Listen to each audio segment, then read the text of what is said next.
Think about it. In grade school, they tell you when to show up. In the Senate, they tell you when to show up. In grade school, they tell you where to sit. In the Senate, they tell you where to sit. In grade school, they give you the list of questions you're going to have to answer. In the Senate, they give you the list of questions you have to vote yes or no on. In grade school, they tell you when it's time for recess. In the Senate, they tell you when it's time for recess.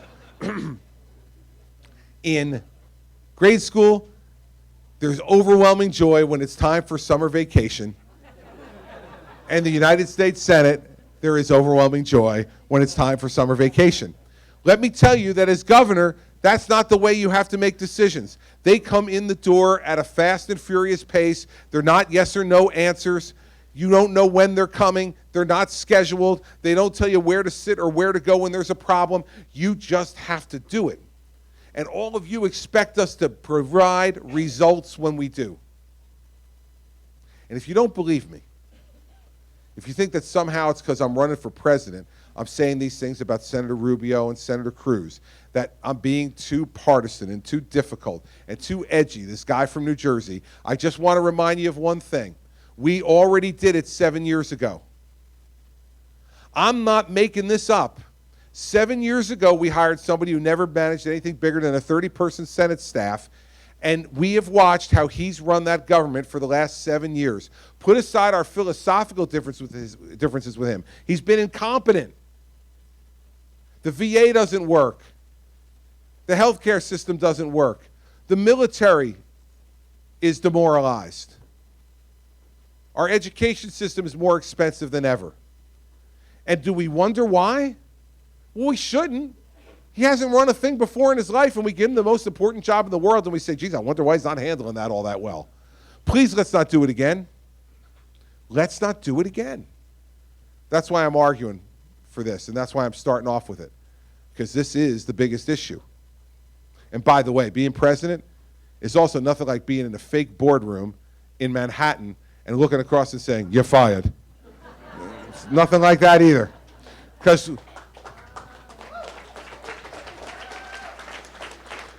when the Speaker of the House won't post your bill for a vote, you can't tell him you're fired. When the Senate Majority Leader won't post your nominee for the Supreme Court, you can't look at him and say, you're fired. You can't do any of that. So, do we want someone who will go down to Washington and disrupt it? You bet we do. And you watch what I did in Trenton with all those Democrats down there, and they sent a conservative Republican down there. I disrupted the place. I turned it upside down. But once you turn something upside down, you got to know how to rebuild it too. Because we need a government to provide for our national security, our homeland security. We need that. So we can't just burn the place down as much as we might like to. I know the Congress's approval rating is only 13%, and the only thing that surprises me is, who are the 13%? Who are the people who are looking at Congress and going, yeah, give me more of that. I'd like some of that. They're doing a great job, right? It's not what we want. We want something different. I will bring something different. So here we go. Enough talk for me. Here's what we're going to do. I only have one rule. Thank you. I only have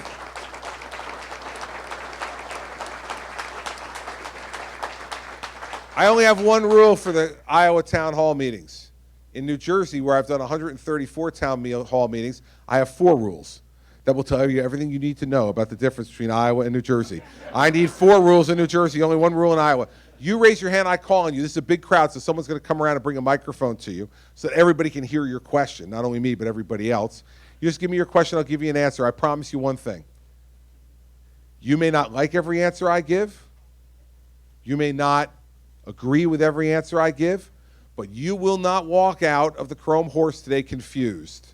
You will know where I stand and what I believe in and what kind of president I would be. So enough of my talk. Let's hear from you. Let's go. Raise them up. All right. Let's start over here with this gentleman right on the end, and he's bringing you your microphone. A couple of the candidates, Farina, for example, said she's going to reduce the tax code to 3 pages. Ben Carson said he's going to take 5 departments and get rid of them. I don't know that if you're going to do any of that, but what would you going to do as far as taxes or the tax code and the size of government intrusion in government? Sure. On the tax code, my tax plan, and you can see it in even more detail on my website at chrischristie.com, but let me give you the essentials of it. On the individual side, I would get rid of every loophole and deduction except for two: the home mortgage interest deduction and the charitable contribution deduction, because those are the deductions that real people use. Now, if you feel today like the tax code is rigged for the rich, here's why. It is. And that's a Republican saying it, okay?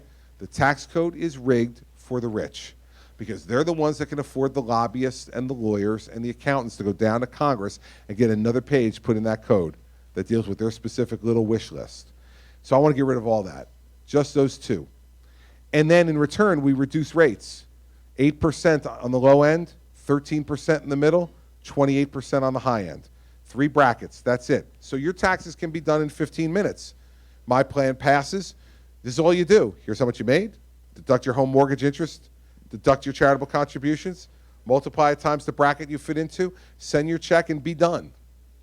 And, you know, then not only are you going to be able to done with your taxes in 15 minutes, we can fire a lot of IRS agents too, because we won't need nearly as many, right?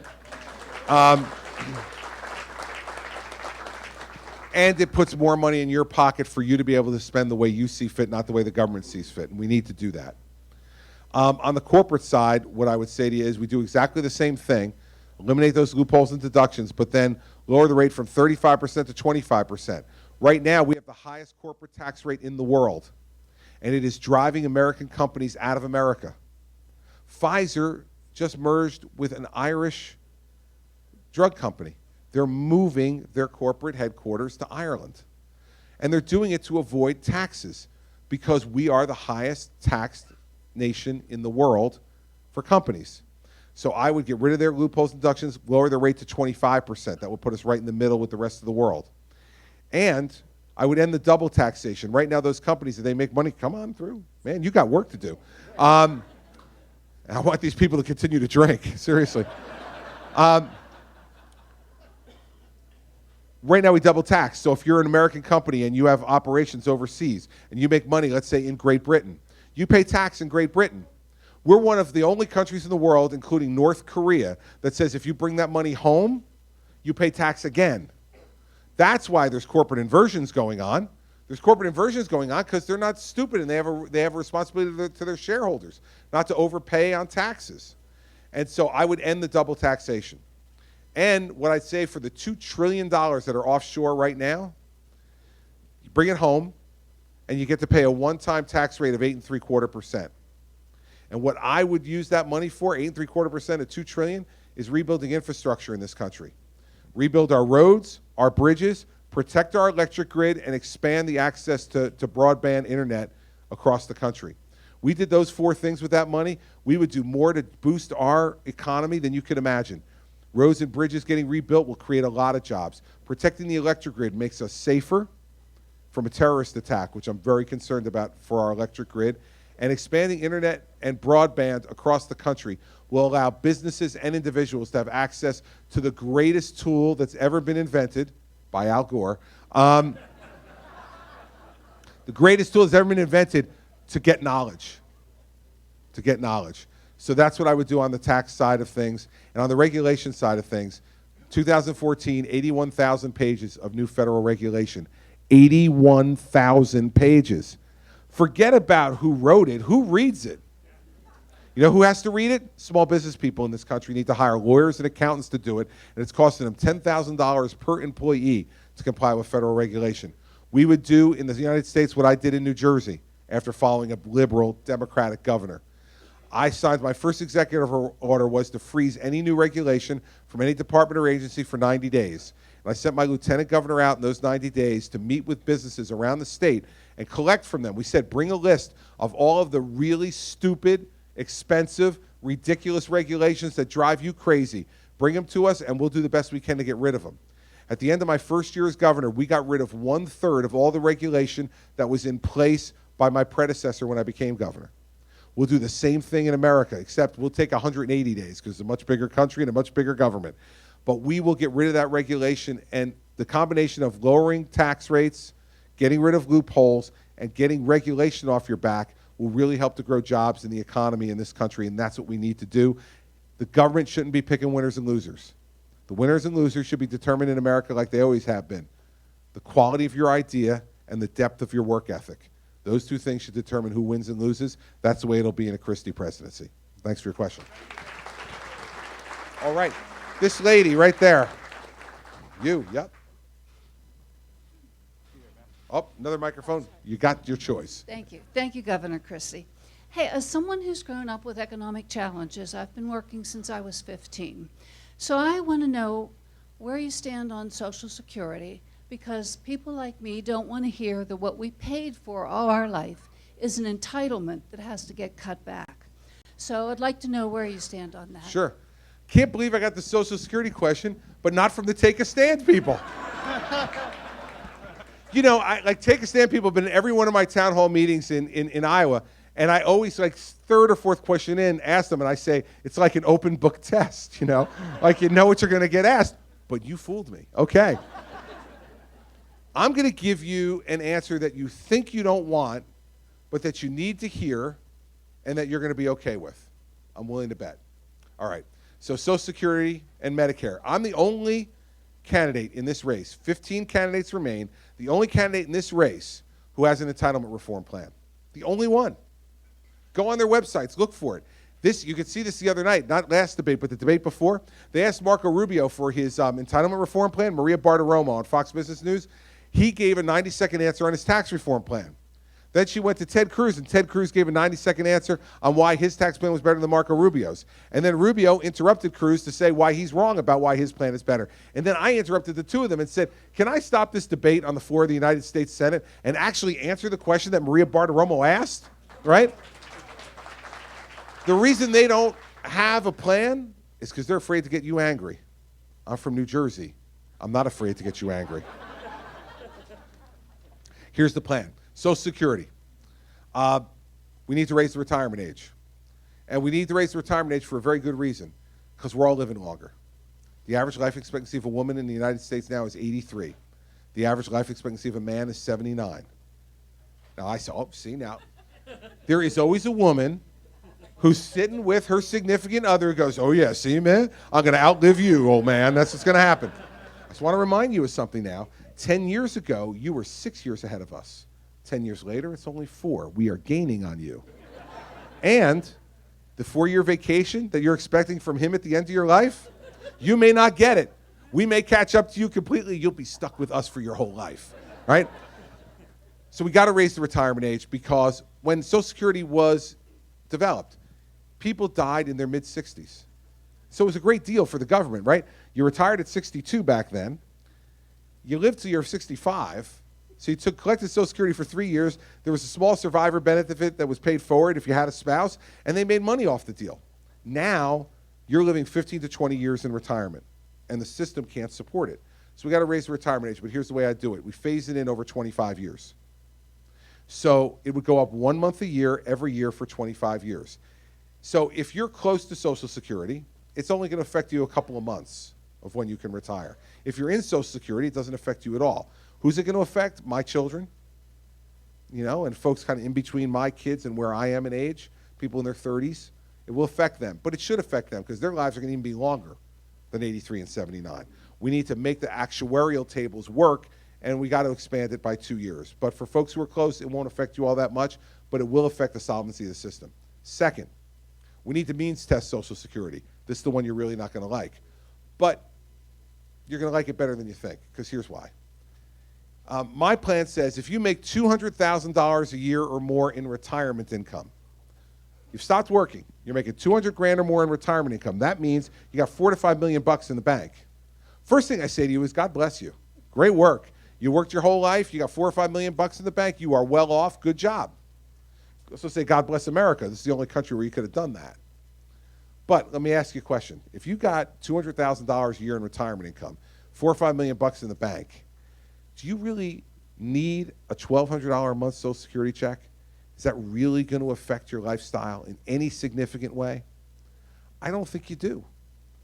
And here's who it will make a difference for. The very person you just raised, yourself.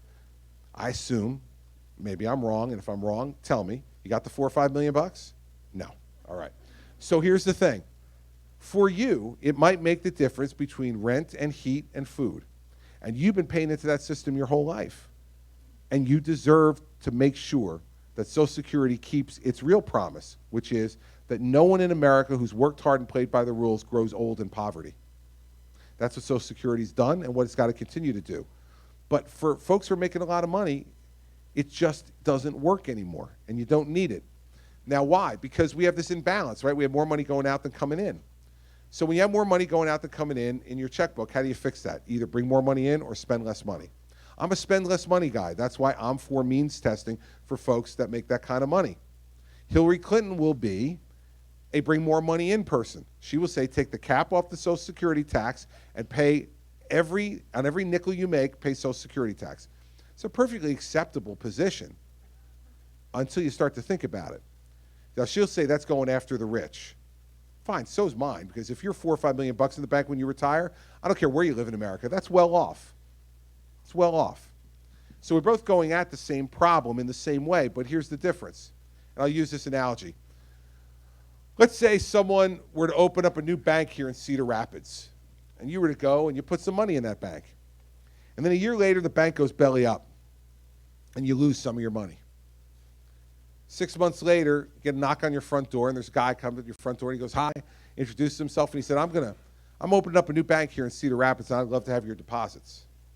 And you say, hey, you look like the guy who opened up a bank a year ago in Cedar Rapids and went belly up, and I lost some of my money. And he goes, oh, yeah, but I learned. Now, I know people in Iowa are really nice. I've met a lot of you over the last 9 months. You're very nice people. But I got a feeling, looking at you, and the way you asked that question to me, he's not leaving your front porch with any of your money, is he? No, he's not. Okay, so if he's not, why are you giving more to the government? Because here's what happened. The government lied to you and stole from you, all right? Starting with Lyndon Johnson in the 1960s during the Vietnam War, he started taking money out of the Social Security Trust Fund. It's supposed to be in a trust fund. Your money that you took out of your paycheck every 2 weeks supposed to go in a trust fund, stay in a trust fund, not be touched, and then given back to you when you need it in retirement. They stole it. You know what's in the trust fund? IOUs from the U.S. government, right? So this is why my plan is better than Hillary's. My plan, you don't have to count on me being honest. I'm paying less, and we'll balance it that way. Her plan, what you're counting on is that they won't steal the money this time. Why would we ever think that? Congress just stole, and they take a stand, people know this one, they always nod their heads during this. Congress just stole $150 billion, Republican Congress just stole $150 billion from the Social Security Retirement Fund and put it in the Social Security Disability Fund because they didn't want to reform the Disability Fund, they just wanted to put a $150 billion Band-Aid on it with our money from the trust fund. If they got a choice in the future, after we raise the Social Security tax, between raising taxes, cutting spending, or behind door number 3 is a pile of money that nobody really knows about that I can take from and I don't have to do the other 2 hard things, believe me, everybody, door number 3 is going to be picked, and they're going to steal the money again. So that's why I want to do it that way. It is the safest way to protect what's already been stolen from you, and means testing is the only way without giving that government even more of our money to ensure that you're going to get your Social Security check because you've earned it. I mean, you know, our son got his first job a few years ago as he's in college now, so he's getting a summer job where he's getting paid and all the rest of it. And he came home with his first pay stub, and he goes, hey, Dad, what's this FICA thing? I know, like, state tax, federal tax, unemployment, FICA? What's that? I go, oh, you'll learn, buddy. Don't you worry, man. We need to restore confidence in that, and I don't believe you can restore confidence by asking people for more money after you stole money from them already. I would do the same thing on Medicare, increase the eligibility age 2 years, phase it in over 25, and for folks who make $200,000 a year, retirement, $4 to $5 million in the bank, instead of subsidizing your Medicare premium 75%, which is what we do now, subsidize it 10%. Why? Because they can afford to pay it. And if we don't make them pay it, then you're going to have to, and that's not fair. What's going to happen when you get sick? You're going to go to an emergency room. $1 trillion over 10 years scored by the Congressional Budget Office. It's a real plan. It's not going to make everybody happy.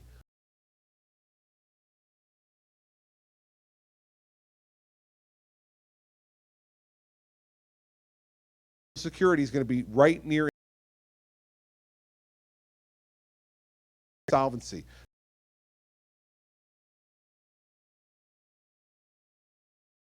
It's not something that we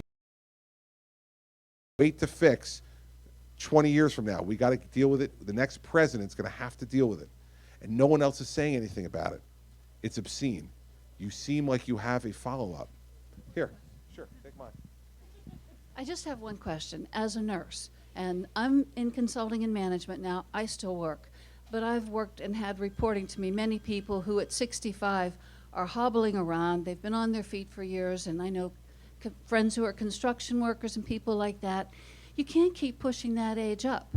I mean, I don't know how, I know people that had to go out at 62 because they can't do it anymore. So what do we do for that? Because employers will cut you in a heartbeat. How do they continue working when that age limit is raised? Yeah, it's not perfect.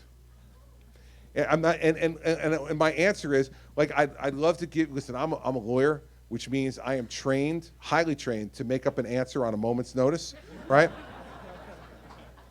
But here's the thing. There's no perfect answer to this.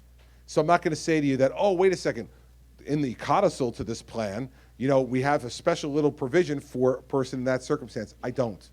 It's not perfect. But here's what's worse. If it goes insolvent, whether you're 62, 65, 67, 69, you're not getting the money. Or our economy is going to be battered by a tax increase the size of which we can't even begin to imagine. So my answer to you on that is I don't have an answer for that. And I think too many times people in politics are unwilling to say that to you. My plan's not perfect. First of all, it's the only plan out there. But second, I think it's the best way to go about it. I spent a lot of time, months on this, meeting with lots of different experts and lots of different ways to fix it. I think this is the best way to fix it. It's not the perfect way, but it's the best way. And I'll tell you something for sure. It's better than what the other 15 candidates are doing, which is ignoring it. We cannot ignore it. If we ignore it, it will eat us alive. Governor. Hold on. You know there's no yelling out questions. There's one rule, man. How can you not follow the one rule? There's no yelling out questions here. Dan, let's see. Dan, well, it's like raise your hand, I call on you. It's the one rule. Now, like for a second, man, I thought I was back in New Jersey. I thought it was like Back to the Future, and I had been transformed in the DeLorean back to Bayonne. I didn't know what happened to me. Don't you worry. Remain calm. You raise your hand. Not now, because you've misbehaved. No, no. No, no. Mary Pat and I do not. No. Stay seated. We do not reward misbehavior. Look at all these well-behaved people who are raising their hands. They deserve to be heard. I may get to you later if you behave. And in the meantime, get another drink. Because why not? Let's have some fun. Yes, ma'am, right there. And she's coming up right on the aisle here for you.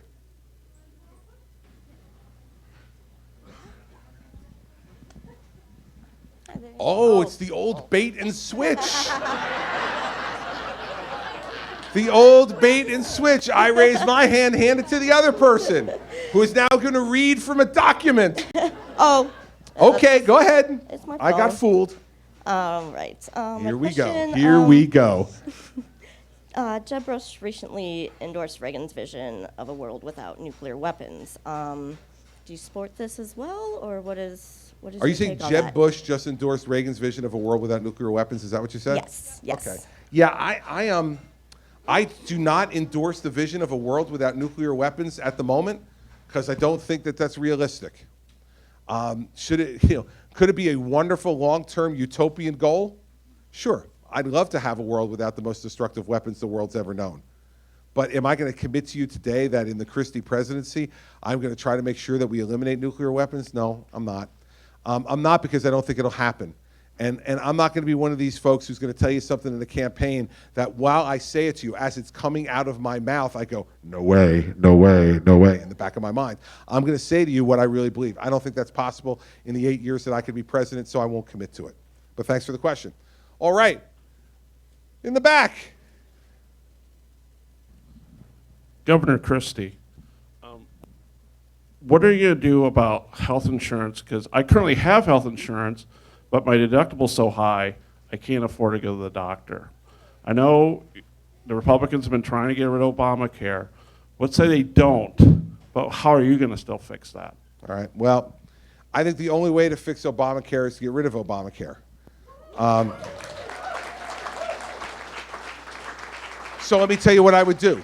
Okay, now I am hoping that I'm going to have a Republican Congress. We have a Republican Congress now that says they're committed to getting rid of Obamacare, and the only thing that's stopping it is not having a Republican president who would sign it. But here's what I would do. Do you find it disturbing that I'm seeing Hillary up there right now? It's completely distracting me. Stop! All right, it's stopped now. Now I can answer your question. Here's what I would do. I would repeal Obamacare and say that every state has a year to be able to develop a health care plan for their own individual state. See, I think a national solution to this problem is the wrong way to go. Let's take our two states, for instance. Iowa is a big agricultural state with lots of land, 3.1 or so million people, and the access to health care issues are different than a state like mine, where we have 8.9 million people in a little plot of land, the most densely populated state in the country, most urbanized state in the country, much different than the challenges you face here. Why would we ever think that a health care plan devised in Washington that was meant to fix the issues and the issues we have in New Jersey would work? It can't. It can't work. And so what I would say is let's let Iowans decide what kind of health insurance you want to have, your salary level in this state and all the rest. Let's Iowans decide whether or not your insurance should be ported.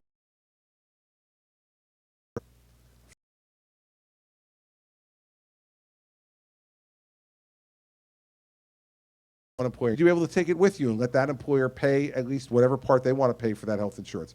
Let Iowans decide whether if you can stay on your parents' health insurance policy until you're 26 years old. Let Iowans decide all these different aspects of it with your governor and your state legislature. Because then there'll be an Iowa health plan that will deal with the problems, the concerns, the needs, and the means. So you're passing the buck to the state? I'm not passing the buck to the states. The federal government stole it in the first place. Let's look at the Constitution. The Constitution, the 10th Amendment to the Constitution says that if the power is not specifically delineated in the Constitution, it reverts to the states. Well, I've read the Constitution from front to back, and health care is not mentioned once in there. Well, listen, I'm not going to. No, I'm answering your question. I'm answering your question. My answer is that if Obamacare can't be repealed, then you're going to continue to be in the process that you're in. Because if I can't repeal it, that means I've got a Democratic Congress or at least one House that's Democratic. Because the Republican Congress has already passed a repeal of Obamacare, and I would sign it.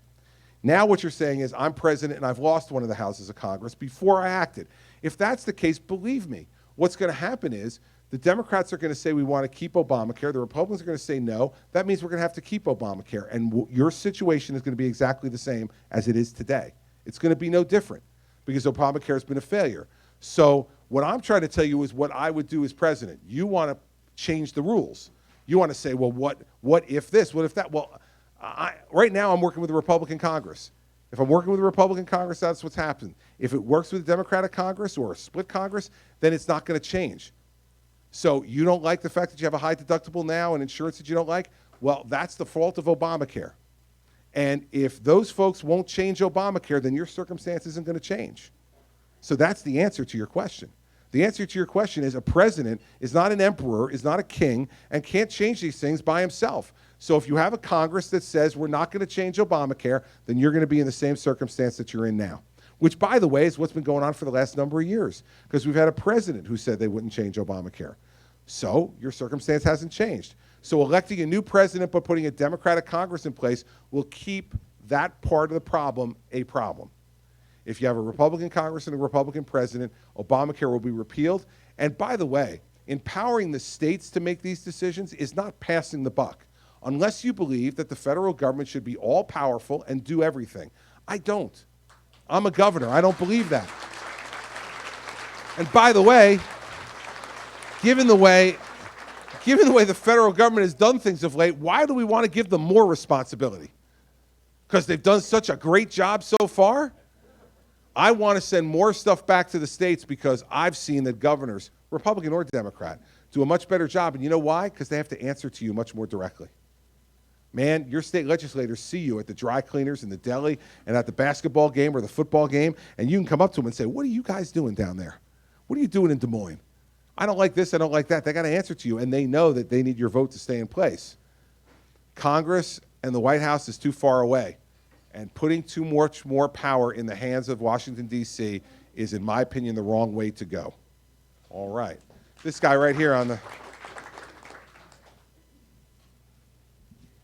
Governor, you get it from all sides. Some critics on the right say you're too moderate, and then some on the left, like Rachel Maddow, stalk you like Glenn Close in Fatal Attraction. So frightening. Yeah. What a frightening visual that is, but okay. But my question is that you're obviously a great governor, but how can you govern as president when there are so many people who, before you even take the job, will have a vested interest in you failing, specifically the liberal media? Well, because I believe in the American people, and I believe they're more powerful than the liberal media. Listen, I've dealt with the liberal media now in the most liberal media market in the world, in New York City, for 13 years. 7 years as the U.S. attorney, 6 years as the governor of New Jersey. I got broad shoulders and thick skin. All right, so you're going to get criticized no matter what you do. No matter what you do. You can't let the criticism define who you are. It's your successes that define who you are. And so how will I bring the country together? I'll bring the country together by saying what I believe, winning an election, and then using the win in that election as political capital to spend.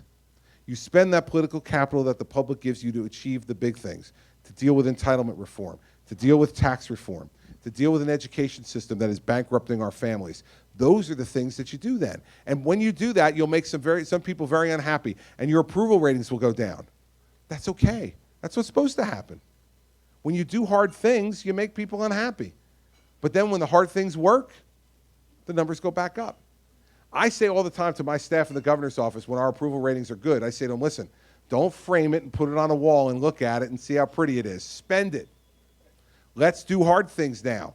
And when they go down, I say, okay, now we got to wait till the hard things work, and the numbers will go back up. And my numbers in New Jersey have been in the 30s, and they've been in the 70s. And they're going to keep moving back and forth because I do things. So the way you bring the country together is by accomplishing things, by making them feel once again that their government can actually work. And I don't care that people say I'm not conservative enough. Like, listen, I'm pro-life. I'm the first pro-life governor in the history of New Jersey. All right? Americans for Tax Reform put out a report 4 months ago, that said that I have vetoed more tax increases than any governor in American history. Not New Jersey history, American history. That's conservative to veto tax increases. We have $2.3 billion less in discretionary spending today in New Jersey than we had in 2008. That's not less of an increase. Actually, $2.3 billion less. We have 10,000 fewer employees on the New Jersey state payroll today than we had the day I walked in. And we have 235,000 new private sector jobs in the last 6 years, when in the 8 years before I became governor, we had 0 net private sector new jobs in 8 years. 0.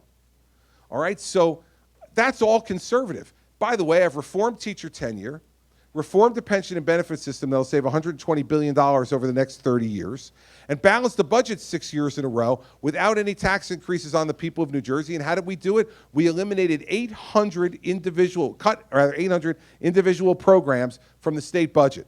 800. All right, so that's all conservative.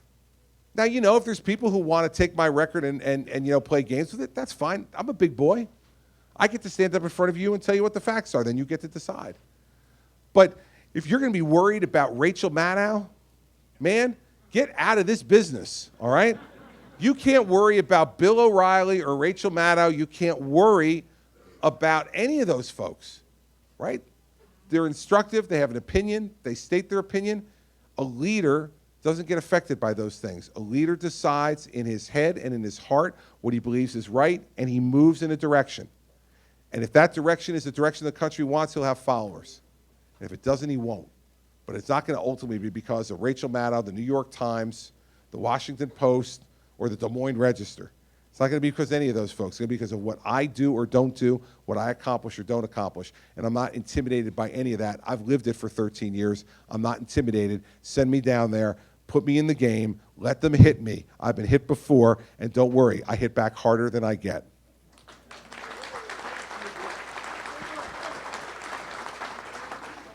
This gentleman right here. Thank you, Governor. I have a question that I think addresses some of the challenges and many of the questions that you've addressed this morning. Would you, and it's based on the success that the Republicans have had in the state houses, would you support an amendment to the Constitution returning the power of appointing senators to the governors? Because what that does is, so long as the governor serves the interests of the people in the states, then those senators reflect the interests of the people in their states as opposed to the special interests that got them there and keep them there. Man, as a governor, would I love that. I probably wouldn't. And I'll tell you why.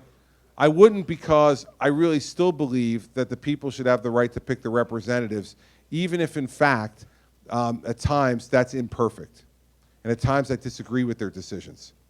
But I don't think we should go back to a system where, a privileged person like a governor who's won the votes of the people, him or herself, obviously, but then as a result has a position of power and privilege, should be the one to make those decisions. I do think it should be the people to make those decisions. I disagree with them sometimes. Believe me, I do. And I'm sure you do too from what's implied in your question. But I still think that democracy is the best system. And the reason why it is not because it doesn't make mistakes, but it gives us the best opportunity to correct mistakes when they're made. And I still think that people get it right more than they get it wrong.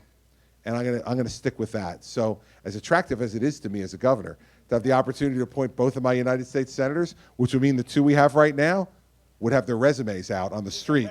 As much as I like that possibility, I'm gonna stick with the people making the vote for themselves. All right. Let's go in the back right there. You're holding up your phone. Oh, wait for the microphone, though, and then everybody can hear you. Hi. What would the Bernie Sanders plan to break up the Wall Street banks and to tax the profit out of Wall Street do to the American economy and the average American's ability to get credit? And as a governor of New Jersey, what would it do to your constituency, taking away their jobs, their profits, and breaking up the best way to get a paycheck? Yes. He basically gave the answer in the question, right? I mean, it would be awful. Listen, here's the thing. I think this should be a basic tenet of our country. We do not want to elect a socialist president of the United States, okay? Socialism is a discredited political and economic philosophy that belongs on the ash heap of history, and Bernie Sanders is just an old guy left over from that, okay? And we just don't need to have a socialist as president of the United States. And so all the things that he wants to do. I mean, I've sat and listened to Bernie, man. I'm telling you, get your hands on your wallets, everybody. This is going to be ugly. Anybody who makes a living in this country will be paying for everybody who refuses to make a living in this country, and that's not the kind of country I want to live in. Now, to show you that I'm a kind, decent, loving, compassionate man, I'm going back to my brother over here who had yelled out before. But I want to hear what he's got to say. He's obviously passionate. Now, let me just say, before he asks this question, I've done this many times at town hall meetings, both in New Jersey and on the road. This could be a major mistake on my part. But I'm a risk taker. Sir, your question. Yes, when you were talking about Social Security and Medicare, about how you were going to cut it, we have a lot of people that are on it right now. Whole bunches of them are here in the audience, from what I can see. They are the ones that I believe that are causing this country to run up big debt. What are you going to do about them right now? The people who are rather on than the Social people Security? in the future. The people that are on Social Security and Medicare right now? Right now, there's a whole bunch of them here that cost us tons of money right now. Yeah. That's one that you guys always avoid. You don't talk about today. You talk about how people later on will pay for it. Sure. What about right now? Yeah, see, because here's what I think. First of all, the folks who are making $200,000 a year more in retirement, you didn't say that. I didn't tell you that was a future thing. That happens as soon as it gets passed. What does $200,000 in retirement mean? What does it mean? It means you make income. I'm not working. I'm retired. Right. You get that create. Well, income can come from a bunch of places. Income can come from pensions. Income can come from investments. And what I said was, you have to throw off $200,000 in retirement income. You usually have about $4 to $5 million put aside. That's either in pension or in other liquid investments. Okay, that throw off income. So those people, you know, if you have $200,000 a year more in retirement income, those people don't get a Social Security check. But I'm not doing anything to the people now who are below that for one simple reason. We made a promise to them now that we have to keep. They're living their lives based on a certain check that they're getting and an investment that they made. And you can't do that to people and not give them an opportunity to adjust their lives so that they can adjust to the new reality. And so when you give people 25 years to adjust to the new reality of a higher retirement age, when you give people time to adjust to that, that's fair. And let's remember that the people who are collecting now are not at fault for what's going on with the system. The people who are at fault are the people in the government who stole their money in the first place, right? So I'm saying changes have to be made to make the system long-term solvent. And changes have to be made for some people now who don't need that check anymore. But for the people who need the check now, yeah, no, I'm not going to change it for them because I'm not going to throw someone out on the street and out of their home, out of their apartment. I'm not going to make it that they have to be cold in the winter or hot in the summer because the government screwed this up.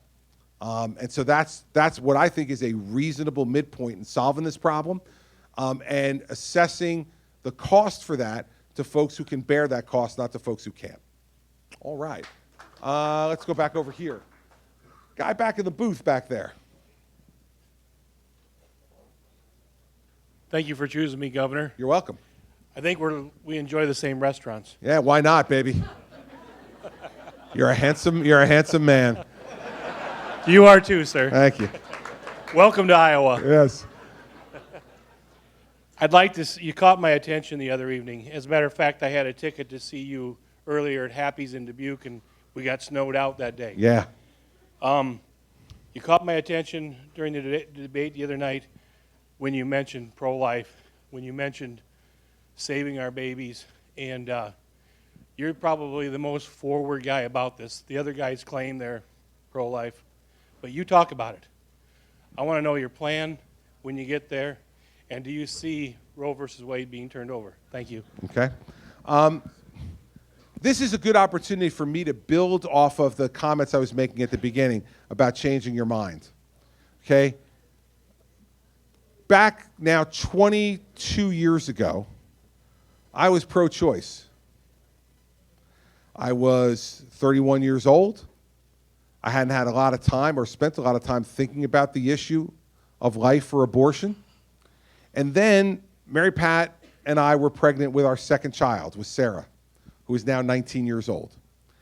And Sarah, at our 3-month prenatal visit, Mary Pat was working in the city. She took the train in to her doctor into Jersey. I went for my job and met her there.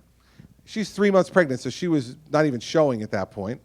They put her on the examining table. They put the Doppler on her abdomen, and I could hear that heartbeat as strong and sure as I could hear anything. Now, I don't know where I'd been for Andrew's 3-month visit. I don't remember. I guess I didn't show up at that one, but I showed up at this one. And I got in the car to go back to work, and I thought to myself, under my position on abortion, that's not alive. Man, I just heard that heartbeat. It's a life. And my heart was changed that moment by my daughter. And so for the last 20 years now, I'm pro-life because I believe that every life is a precious gift from God, and I now understand in both my heart and my mind in a way that I didn't when I was in my early 30s about this. And so for the last 20 years, I've been an advocate for this position.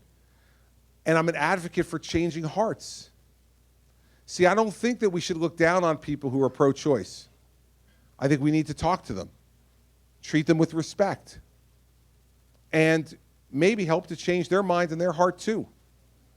And that's the way I'd be as president. You ask what my plan is? My plan would be at the appropriate moments and at the appropriate times when we're discussing issues of life in this country to be able to tell people about my conversion, to tell people about how my mind was changed and my heart was changed, and how it then changed my policies. How, as governor of New Jersey, I've defunded Planned Parenthood every year I've been governor. Not talked about it, but did it. That I don't believe it's right to murder a human life in the womb in a manner which maximizes the value of their body parts for sale on the open market and profit. I think it's disgusting and it's wrong, and that's not what should happen in America. And by the way, I think most people who are pro-choice don't believe that either. And so we need to have a conversation about this. That's why I stand on the steps of the State House for the pro-life rally in January. And I'm the first governor who's done that because I want people to hear my voice and see my presence. And they would hear my voice and see my presence as president as well. Will Roe versus Wade be overturned? Who knows? Who knows? I would certainly appoint Supreme Court justices who are conservative and believe that the law and the Constitution should be interpreted by the Supreme Court, not new rights and laws be created by unelected judges. So what would happen after that? I don't know, but those are the kind of people I would appoint. And in the end, I want to urge everybody in this audience who's pro-life to broaden your thought and your definition about being pro-life. And this is one way I think we narrow ourselves as a political movement. See, we talk about pro-life as just being for the 9 months in the womb. And I would suggest to you that that's the easiest time in the world to be pro-life, is the 9 months in the womb. They haven't come out yet, and they haven't done a thing yet to disappoint us. Right? Life becomes much more complicated when they come out. And human beings make decisions and choices, some that we agree with and some that we don't. So for instance, my pro-life position extends beyond the womb to the 16-year-old girl who's addicted to heroin laying on the floor of the county lockup. Her life is a precious gift from God too, and we need to get her out of jail and into treatment to help to save that life. I'm pro-life for the elderly person who's at the end of life that some people say someone else should decide other than God when that life ends. I don't believe that. And that's why I'll never be for assisted suicide, because I believe it's God who determines when life ends. We need to expand our pro-life position beyond those 9 months in the womb, because I think if we do, we'll win more converts to our cause, to respect life and to understand that each life put on this earth is an individual gift from God. And as a result, that we have to treat that life in the precious way we would treat any other gift that God gives us. And so that's how I feel about it. And that's why I said off the top, in part, that it's okay to change your mind. It's okay to change your mind. Admit it. You know, so now, you know, Marco Rubio says, Christie was once pro-choice. Yeah, okay, I was. Did you come out of the womb pro-life, Marco? I mean, you know, seriously. If we restrict ourselves to only people who came out of the womb pro-life and never had another thought, we're going to be a very small movement and have a very small effect on what we want to have an effect on. So when I change my mind, I'll tell you. And if you disagree with my mind change, you can tell me you disagree with it. But I'm not going to pretend I never changed my mind. And this is the illusion and the garbage that gets thrown up in our political system now, that somehow you're impure if you've ever changed your mind. If that's who you want, let me tell you who you're going to get, a liar. Because anybody who stands up here and tells you they never changed their mind on an issue is lying to you. And I don't think you want a liar in the Oval Office. That creates a whole lot of other problems we've seen over time. So thanks for your question. All right. Let me go on the other side of the bar there. There is a young lady on the other side of the bar over there.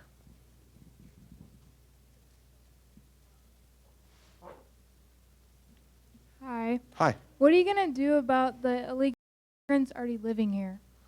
What are we going to do about the illegal immigrants already living here? Well, first thing we need to do is not to add to them.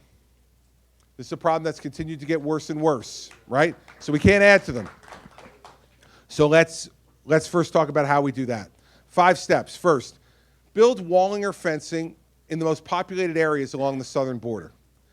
To be clear, I am not a wall across the entire southern border guy, okay? Because it's ineffective, it's too expensive, and it's unnecessary.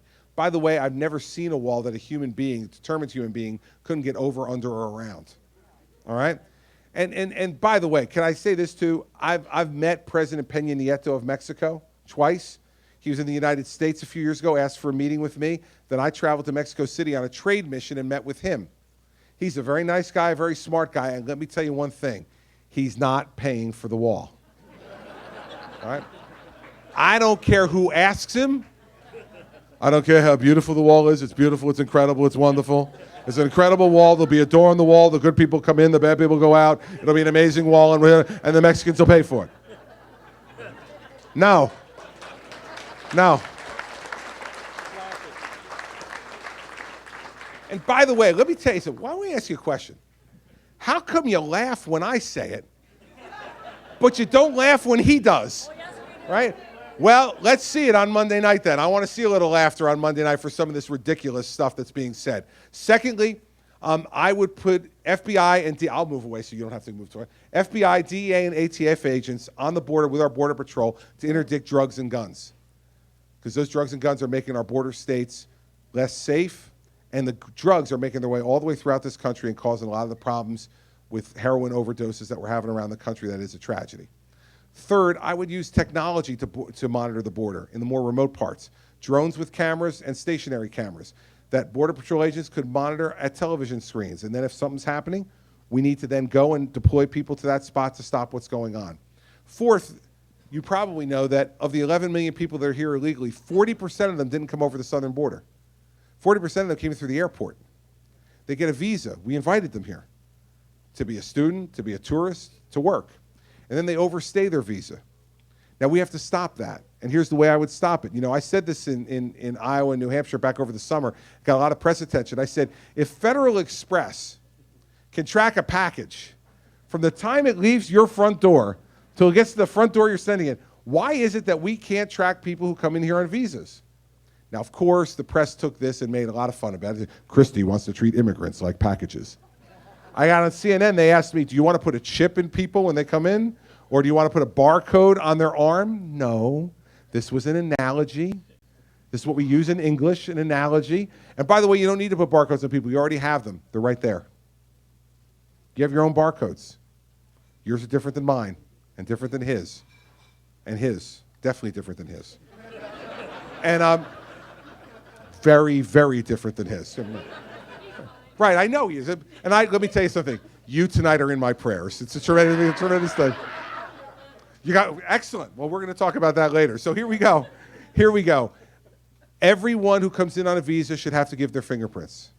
And when they want to access services in this country, they should have to give their fingerprint. And then when you match it up against the database, if they've overstayed their welcome, you call law enforcement and get them out. Because we invited you for a period of time, not forever. Stay for your period of time and go home. And 40% of those 11 million are those kind of folks who overstay their visas. Fifth and finally, E-Verify. Every business in this country should have to use E-Verify, and if you hire someone who is illegal, you should be fined double whatever it is you made off of them. Employers in this country are part of the problem. They're employing people to make more money for themselves. It's not right. It not only exploits the person who comes in, it hurts the American worker who's looking for a job, who has to take less money or not get the job at all. So those are the 5 steps I take first to stop it. Now, let's talk about the people who are here. A lot of those people will leave when they can't get jobs, because the only reason they're here is to work. They're not here to vote. You know, they're here to work. And so a lot of them will leave. Here's one thing I won't do. I will not engage in mass deportation. All right? Donald Trump says that he is going to deport all 11 million people within 2 years. All right, I want you to understand what that means. To accomplish that goal, that's 15,000 people a day, every day, for 2 years. 15,000 people a day, every day, for 2 years. A couple of questions on that. First off, you know how many arrests we do in America on average per day? in the whole country, about 27,000 arrests on average a day. All right? That means we're going to increase the number of arrests we're going to do by more than 50%. Who's going to do that exactly? How many people are we going to have to hire to effectuate that? Secondly, what's it going to look like? See, because it's not going to happen in the dark at night when you're sleeping. To get 15,000 a day, it's going to happen all day, and you're going to see it. You're going to see people knocking down doors and dragging people out and putting them in handcuffs. And by the way, third, where exactly are we sending them? And how are we sending them there? They don't all come from Mexico, everybody. They come from all different kinds of countries. So how are we sending them back? Are we hiring a fleet of planes and buses so we can bus them to certain places, fly them certain places? Here's my problem with that idea, and with a lot of the ideas that get expressed in that campaign. No one ever asked the follow-up question, how? I'm going to deport 11 million people in 2 years. How? How's it going to do it? Yeah, the big Trump plane. Yeah, I heard you. You know, how's it going to happen? And so I don't believe that that's what this country is going to be engaged in. I don't think we have the resources to do it. And by the way, I don't think you want me spending your money on that. We got lots of other problems to deal with in this country too. So I'm not a mass deportation guy. Over time, they will leave. And we have to enforce the law. And if we catch people, we shouldn't have sanctuary cities. The laws should be enforced in every city. And if someone's caught and they're here illegally, they need to be sent home. But that's not doing what he's talking about, which is to set up a whole separate police force nationwide just to deport people. Not for that. So that's what I would do as president. And then once we stop the flow coming in, then let's have a conversation as a country. When you actually believe that we can secure our borders, then let's have a conversation as a country about what you want to do next on immigration. But let's not try to do both at the same time. It won't work. You don't trust us, and you shouldn't trust us. Ma'am, right over there.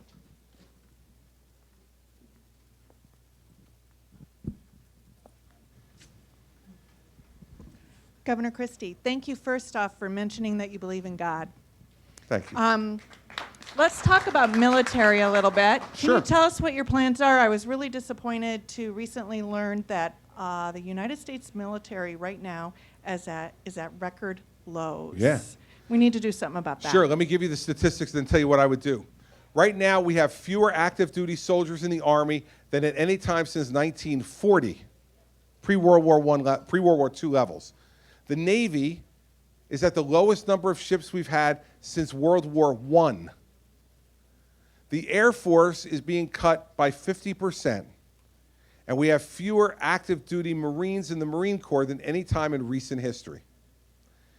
If I know those statistics and you know those statistics, then you know who else knows them? The mullahs in Iran, Vladimir Putin, ISIS, Hamas, Hezbollah, Al-Qaeda, they all know him. And it's become push America around time. And we see it by the Russians in Crimea and Ukraine.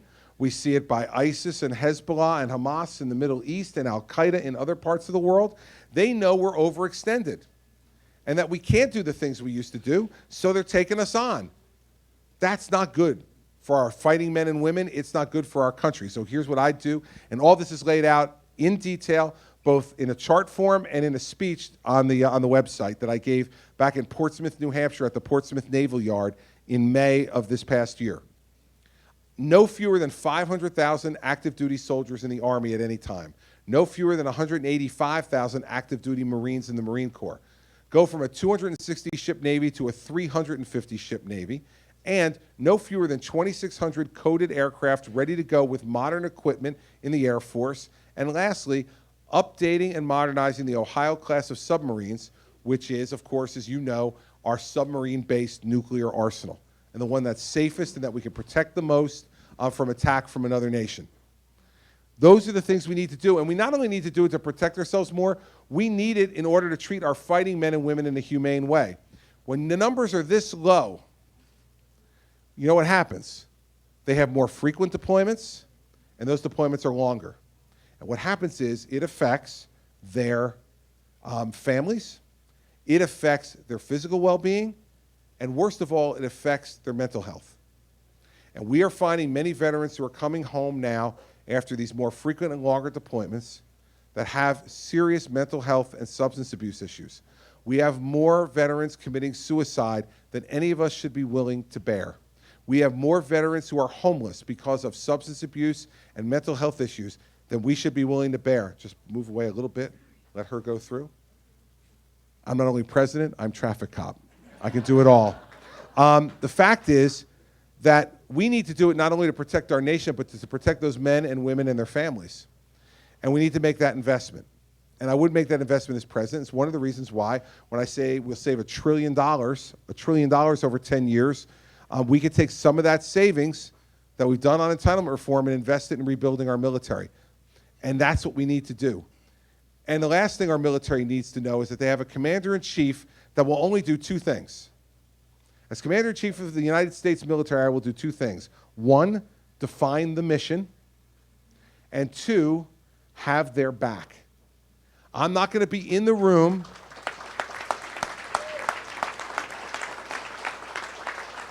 micromanaging where troops move and how many go where. Barack Obama, he decides we'll have 4,000 here, we'll have 6,000 there. Let me admit, I have no damn idea how many troops we should have in which places to be most effective. You know who does? The men and women who have gone through West Point, the Naval Academy, the Air Force Academy, who have been trained their entire lives in how to conduct warfare effectively. Those are the people I'm going to rely on. I'm going to re-empower the generals and the admirals to be able to advise me to make these decisions.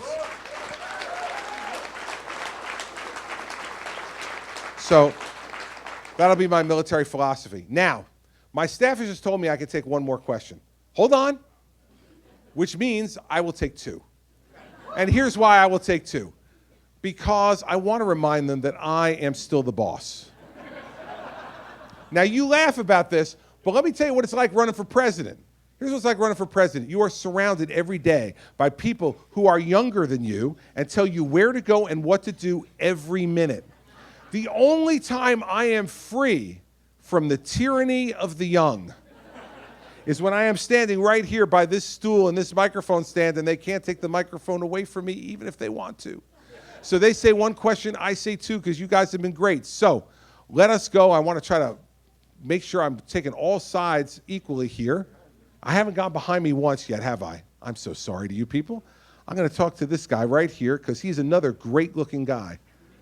Governor got the beard, Christie. He's got the sunglasses. He's ready. Thank you, sir. What do you got for me? All right. So with the rise in terrorism today, right, I feel like the best way I can protect these two beside me is by exercising my Second Amendment rights, right? Thank you. I do have a permit to carry here in Iowa, but there are several states, including your own, who don't recognize and don't honor my permit to carry. You betcha. What would you do, or would you work with state legislators to honor everybody's permit to carry, no matter where you are in the United States? Well, let me tell you something. Let me tell you in New Jersey what the Democratic state legislature would say to you. No. And that's what they've said to me. Let me tell you just what I've had to veto just in the last 2 weeks. They wanted to require in the state of New Jersey that smart guns must be sold in every gun shop in New Jersey. Let's put aside the fact that smart gun technology doesn't even exist yet. Okay, they passed that bill for a technology that doesn't even exist, but don't worry about it. It's not the first time they've done it. 13 years ago, a governor actually signed a law into effect in New Jersey for smart gun technology being the only type of gun that could be sold in New Jersey, even though 13 years ago it didn't exist, and 13 years later it doesn't exist. I had to veto a bill that said that carjackers and gang members can't buy guns in New Jersey. Don't worry about the fact that they already can't buy guns in New Jersey, because if you're a felon, you can't buy a gun. If you're a gang member or a carjacker, you are a felon. And by the way, when you get arrested federally for that, you get much more time than you do at the state level. I had to veto that bill. I vetoed a bill to ban the .50 caliber rifle, which, by the way, it would take 4 guys. It's so big. It's a target shooting gun. It would take 4 guys to carry it into a neighborhood to do a drive-by shooting. They'd all have to hold it together like they were carrying a huge table, okay, to do it. I have vetoed a reduction in magazine capacity from 15 to 10. I've vetoed a statewide mandatory ID system for gun owners that lists every gun owner and where they live and how many guns they own. I vetoed that. And to go to your specific point, because they will not change the law regarding carry in New Jersey. What I've just done is change some of the regulations to make it easier for states, because I can change regulations without the legislature's permission, to make it easier for folks inside the state to qualify to get a carry permit in New Jersey. So I made it easier, not easy, easier. But here's what I've done for folks in the circumstance you're talking about. Since 2010, 6 people have been arrested in New Jersey who owned a gun and had a valid carry permit in another state, were traveling through my state, were stopped on a traffic infraction, admitted in each one of the instances, freely admitted to the police officer that they had a firearm with them that they were legally entitled to carry, and they got arrested and faced jail time. Every one of those people has been pardoned by this governor. So, and what I've told the public and the legislature out loud, and my first pardon, by the way, was in December of 2010. So this wasn't something that just started happening. What I've told them is if you're unwilling to change the law to respect your right if you are certified, gone through a background check, and all the rest that you go through to be able to get your carry permit, if you're not going to respect that from another state, then every time someone from another state gets caught in our legal system, I'm going to pardon them. That's the best I can do as governor of New Jersey, is to make sure that you're not in extremis, try to make it a little bit easier, but until a legislature turns from Democrat to Republican in New Jersey, we're not going to be able to change the law in New Jersey. Now, as president, it will be a relief to go from being on defense to going on offense regarding the Second Amendment. And quite frankly, I don't believe that the founders put the Bill of Rights in random order. I don't believe they wrote up all the rights they wanted, dropped them in a hat, and picked them out randomly. The First Amendment, freedom of speech, freedom of religion, freedom from establishment of religion, freedom of the press, freedom of association. Those are pretty big things. First Amendment. You say, wow, good choice on the First Amendment. What's the Second Amendment? The right to bear arms. They didn't do that by mistake. They didn't say, hey, let's throw this insignificant one in here second to throw everybody off. No, they thought it was very significant. Here's why I think they thought it was significant. Because they were afraid of a big central federal government. They had just come from a big central ruling government in Great Britain. And what they were saying to the citizens was, you need to have the right to bear arms, so in case your government either is too onerous on you or doesn't do the job for you, that you have the opportunity to do it yourself. And so on terrorism, the government should protect you. That's our number one job. The number one job of the President of the United States is to protect the safety and security of the American people, especially from foreign and domestic threats. That's the number one job. But I don't blame you under Barack Obama for thinking that you're not safe. Because for 7 years after 9/11 under George W. Bush, we were not attacked again. And I was part of the team that prevented us from being attacked again. Right? But now, you have a Center for the Developmentally Disabled in San Bernardino, California, as a target for terrorism.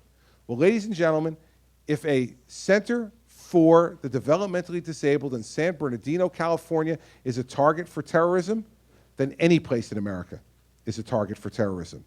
And so I will support your right to exercise your Second Amendment rights to protect your family as you see fit. And as long as you operate within the law, you're never going to have a problem with President Christie. All right. I'm going to go to the back last. There's a lady back there. Yes, ma'am, right there. Yes, ma'am. You mentioned your young staffers earlier, so my question is, when you're head-to-head with a Democratic nominee, how do you deal with the sexy allure of free public education for college, and how do you combat that and get the young people back to the Republican side? What I say to young people is one thing that you have learned from the time you were first being raised by your parents is nothing in life is for free. And so if they promise you a free public education, there are two things you need to know. One, you're going to pay for it. You're just going to pay for it through your taxes, not through tuition. And second, I always found that the things that were given to me for nothing, I didn't value nearly as much as the ones I paid for and earned. Now, Mary Pat and I met in college. We both did not come from families of means. And so both of us back in the 1980s took out student loans to pay for our education. Then we made the decision to get married when we were 23 and 22, and I was still in law school. We did not have a lot of money, but we had to start paying those loans back. And it took us 10 years to pay our student loans back. But I will tell you that at the end of that journey of paying those loans back after 10 years, I really valued my education more than I'd ever valued it before because I earned it. I paid for it. Now, would I have loved if my parents had enough means to have me not have to pay that back? Sure. But you know what? I think I might have valued it a little bit less. And I think what we need to tell people, young people, is the honest truth. There are things we can do to help to make college more affordable for you and things we should do. Like, we should make sure they can refinance their loans. Right now, they're legally prohibited from refinancing their loans at lower rates. That's obscene. We shouldn't be making money off our kids and their education. So if they can refinance it at a lower rate, let them. We get our money back anyway as the government. What do we care? We should do that. Second, I believe we should have a national service option for our kids who come out of college. Not just military service, but national service. There are a lot of things that need to be done in this country, and I want people to understand that there are things in this life bigger than their own self-interest. And one of the ways to do that is national service. And if you engage in national service for 2 or 3 or 4 years, every year you do, we credit your loan balance. You're giving us labor, we're going to credit your loan balance. The reason that's good is not only does it make it worthwhile for them to do it, but also when they get out of the national service then, they can choose what they want to do with their career based on their heart. See, I think that most people do much better in their careers if they're doing something they're really passionate about and they love. Not always, but most of the time. We've all done jobs just for a paycheck. I've done them, you've done them. There's nothing wrong with that. But it shouldn't be your career if you can avoid it. And a lot of kids right now have so much debt that they can't avoid that choice. They have to just choose something that's going to pay them more money so they can pay back their debt. Third, we got to make these colleges more accountable. Right? How do we do that? First, they should detail what they're spending our money on, right?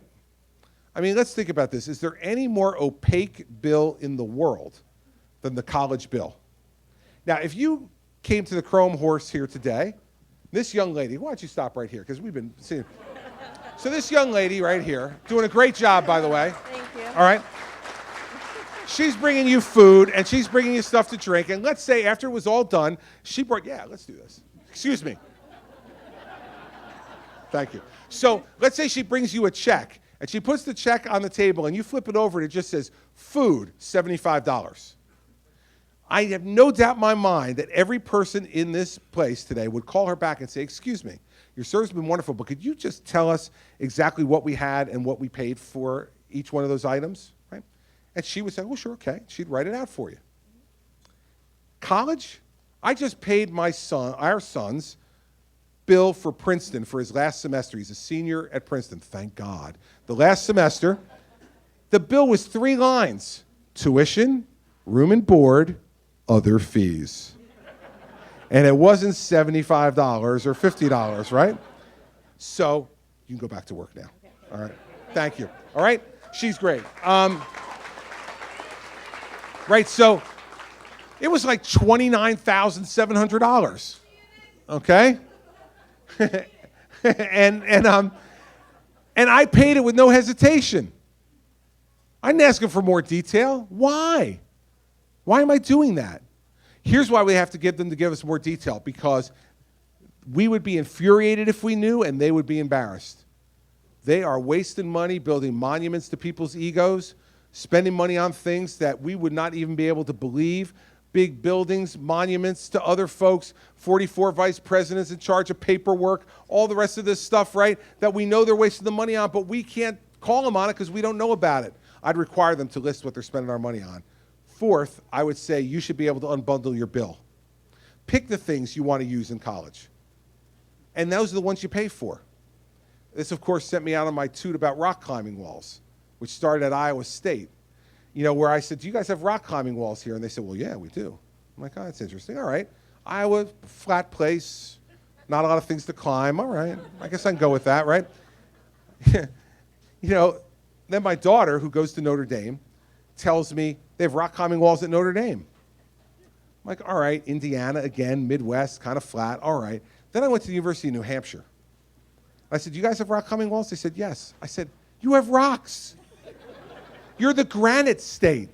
You walk outside, there's mountains everywhere. Go outside and climb those rocks. Why are we building you rock climbing walls? It's just one, by the way, when I did that, the press wrote a story saying, Christie's assault on college fitness. I swear to you. Now look at me, everybody. I've assaulted fitness in many ways in my life. This was not one of them, okay? I'm just saying, they spend crazy stuff, so you should be able to pick. And that would put a market force on it. And here's why there's no market force on college tuition and why it's going through the roof. I'm going to deal with my friend right here with all his Notre Dame gear on, because I met him out at Notre Dame, and he knows my daughter's out there. My daughter loves Notre Dame. My daughter, when she first got accepted to Notre Dame, she told me, don't worry, Dad, I won't be one of those obnoxious Notre Dame people. Okay? She is now one of those obnoxious Notre Dame people, okay? It only took a year and a half, and she's already it. She sends me pictures from campus. Oh, there's the Golden Dome. Oh, look at this. Isn't this beautiful? Look at that. Isn't this wonderful? I love my school. I'm thrilled, right? But here's the problem. Here's the problem. Tuition at Notre Dame this year is $62,500. Tuition at Notre Dame this year went up 3.9%, which they told me is the lowest annual increase in tuition in 40 years. So if you were making this decision, if you and I were making this decision, let's say it wasn't Notre Dame, but it was a car, right? And we went in and we looked at a new truck, and the guy said, you like the truck? I said, yeah. He goes, $80,000. I'm like, $80,000? I'm not paid $80,000 for a pickup truck. No, I'm not paying for it. You can do a little better, I might think about it. Nope, $80,000. Like, okay, see you later. I'd walk out. And so would you. How about this? When the tuition bill came in for Notre Dame this summer, what if I called my 19-year-old daughter downstairs? And I said to her, you know, Sarah, I know you love Notre Dame. I know it's a great place. You're getting a great education. But Mom and Dad don't feel like it's a value any longer at $62,500. So we're going to send you someplace else, which is a good school too, but is less expensive. For any of you in this room who currently have or have had 19-year-old daughters, tell me exactly how that would go. I believe it would be crying, stamping of feet, yelling, running upstairs, slamming your door shut, and at some point saying to me, you're ruining my life and I hate you, all right? And what would happen after that? Mary Pat and I would sit around that kitchen table and we would figure out a way to send her back. Here's the problem. Not only do you know that, they know it too. They know we're not making decisions the way we make spending any kind of money. And you look around here, every time I go someplace, every time I have a town hall meeting, there are people with college sweatshirts on, college hats on. There's the Iowa wrestling guy. Here's a guy with an OU hat on. We got our friend from Notre Dame over here. We got another Hawkeye guy over here. You know, why are we wearing these things? We're wearing them because we have an emotional connection to these places.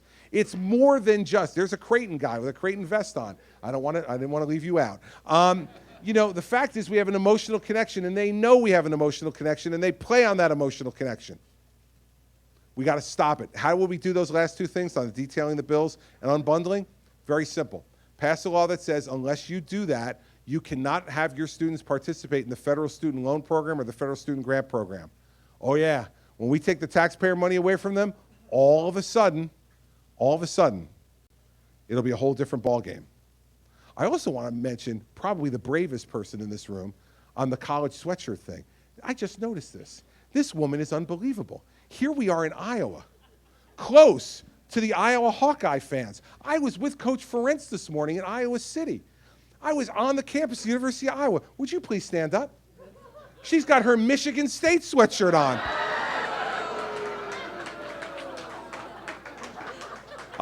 My state police detail will escort her from the building just to make sure she makes it safely to the parking lot. I just noticed that for the first time. I'm like, and it's like 2015 Big Ten champs sweatshirt. Really rubbing it in this morning, ma'am, aren't you? That's what we need to do, and that's the kind of conversation we need to have with our college students. We need to tell them, we can help you, we can help make this easier and better, but we're not going to give it to you for free, because you know what? You're all going to wind up paying for it anyway. And I'd rather have you pay for it directly in a way that's fair, so that you value your education even more, like I do, and like so many of us in this room value our education, because we had something to do with paying for it. And I think that's an important part. So now, I got two things to say to you before I go. The first one is thank you. I mean, man, on a Saturday afternoon, for you all to make your way out here and to spend the time to sit and ask all these questions and listen to my answers and all the rest is really gratifying. And I tell people in New Jersey all the time, when I come home, they ask me all the time, what's it like to campaign for president in Iowa and New Hampshire? And I tell them it is absolutely reaffirming for our democracy. For everybody who's cynical about politics, come here and watch all of you take all the time you've taken over the last year to listen to all of us and to be able to make an informed decision. That's extraordinary, and it gives me great faith, not only as a candidate, but as an American, that our democracy really can work, because there are people in this country who care enough to spend all the time that you spend to be able to really be informed and really make the decision that you think is best. There's a lady over here who's from New Jersey, as long as we're talking about democracy. She says she's a former Hudson County Democrat. Now, Hudson County is the place where Jersey City, New Jersey is, which has traditionally been one of the most corrupt places in the world. And yeah, right. And I arrested a few of them too. It was great when I was U.S. Attorney. So, but here's the thing about Hudson County. It's a great joke. One of my predecessors, Governor Brendan Byrne, to tell you what it's like to be in politics in Hudson County. He says to his wife all the time, he's now 92 years old. Governor Byrne says to his wife, when I die, please promise me that you'll bury me in Hudson County. And she says, why? And he says, because I want to remain active in politics. So I welcome the former Hudson County Democrat here to Iowa. The second thing I want to say to you is this. This has truly been an entertaining campaign. I have been entertained as much as sure as you have been, maybe even more, because I've been able to be on the stage and up close to it. It's been entertaining. I mean, think about it. We have governors and former governors, senators and former senators, some business people, and the character. And so it's been very entertaining to be a part of that, right? And I'm sure there have been many, many afternoons and evenings you've been sitting in front of your television set or by your radio or near your mailbox, and you've seen things or heard things, and you've just laughed out loud. I'm glad you've been entertained. There's nothing wrong with being entertained. Being entertained is a good thing, even in politics. It's fine. Have some fun, have some entertainment, that's fine. But it's 48 hours now till the Iowa caucuses. Showtime is over. Showtime is over. It's game time. It's game time. And here's what I mean by that. We're not electing the entertainer-in-chief, everybody. Not electing the entertainer-in-chief. We're electing the commander-in-chief. We're electing the person who is going to represent our nation to the rest of the world, who will be the face of our nation, the personification of our nation. Think about that when you go into the caucuses on Monday night. Think about who it is you want to do that. Mary Pat and I met a couple last night. And he stood up, the father stood up, and told us that in 4 months, he and his wife were sending their son to Iraq. And he said to me, please tell me the kind of commander-in-chief you'll be for my son. I turned and looked at his wife sitting next to him, and she was already starting to cry. There are many of you in this room who are veterans. We commend you for your service. There are many of you in this room who are the parents of veterans. And those are the people I want to talk to in particular. For those who serve our country,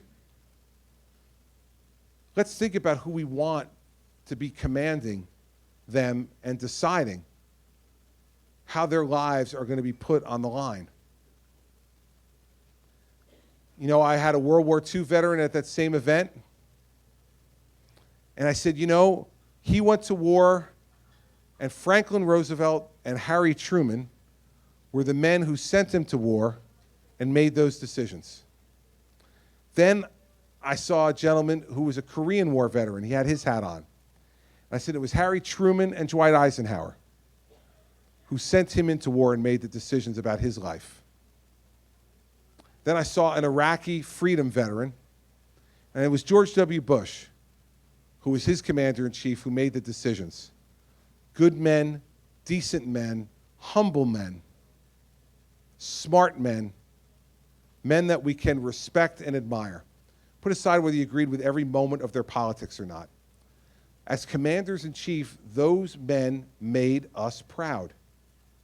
They made decisions they thought were in the best interest of our nation. When you walk into those caucuses Monday night, I want you to think of that mother and father.